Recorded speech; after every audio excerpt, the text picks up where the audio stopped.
तो बच्चों ध्यान दीजिए, प्रतिस्थापन अपक्रिया की परिभाषा है बच्चों, अधिक क्रियाशील धातु कम क्रियाशील धातु को हटाकर उसका स्थान ग्रहण कर लेता है, प्रतिस्थापन अपक्रिया कहलाता है बच्चों। जैसे जिंक कॉपर को हटा देगा बच्चों, जिंक सल्फेट बन जाएगा, कॉपर अलग हो जाएगा। समझ गए बच्चों। योगात्मक अपक्रिया दो या दो से अधिक यौगिकों या तत्वों का मिलकर एकल उत्पाद बनता है तो योगात्मक अपक्रिया कहलाता है। इसको संश्लेषण भी कहते हैं बच्चों, समझ गए। रिएक्शन में दिया गया C+O2 CO2 और N2+3H2 बराबर 2NH3। मिसल क्या है, मिसल के बारे में लंबा है थोड़ा सा, आप लोग लिख लीजिएगा अपने से भी, समझ गए। लेकिन ये मैं बता दे रहा हूँ, मिसल क्या होता है, जैसे साबुन पानी मिलाते हैं उसमें जो झाग बनता है, या झाग ही मैल से क्रिया करके मैल को हटा देता है बच्चों। मैल से क्रिया करके झाग मैल को कमजोर कर देता है, और जैसे ही आप लोग पानी में कपड़े को घोल कर रगड़ते हैं तो वो मैल छूट जाता है, पानी के साथ चला जाता है और कपड़ा आपका साफ हो जाता है। यानी सफाई की प्रक्रिया ये आपका 2-4 लाइन का होगा, ध्यान दीजिएगा।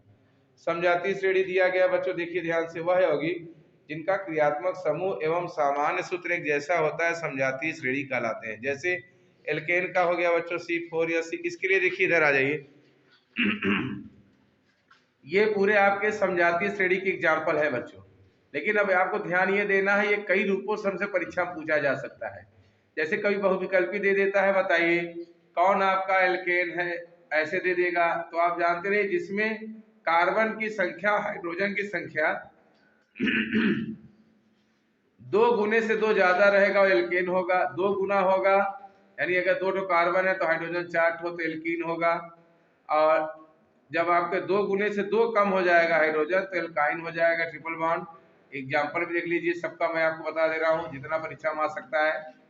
एल्कोहल समूह को देखिए तो एल्कोहल में से मेथनॉल, एथनॉल, प्रोपेनॉल, ये उसके सभी सजातीय श्रेणी हो गए, समझ गए। एक ही कंपनी के जितने भी आपके यौगिक है सब हो जाएंगे। एल्कोहल पहचानने का तरीका क्या होता है बच्चों, OH। एल्डिहाइड समूह पहचानने का तरीका CHO रहेगा, अंतिम में अल लगेगा।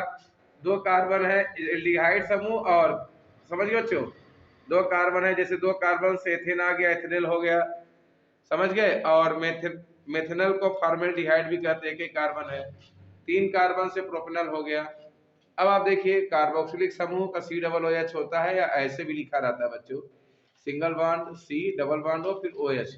ओइक अम्ल इसका IUPAC नाम में लग जाएगा पीछे, जैसे दिया है मेथनोइक अम्ल, या इसको फार्मिक अम्ल भी कहते हैं मेथनोइक अम्ल को, और एस्टिक अम्ल को सिलिका भी कहते हैं बच्चों ना, समझ गए।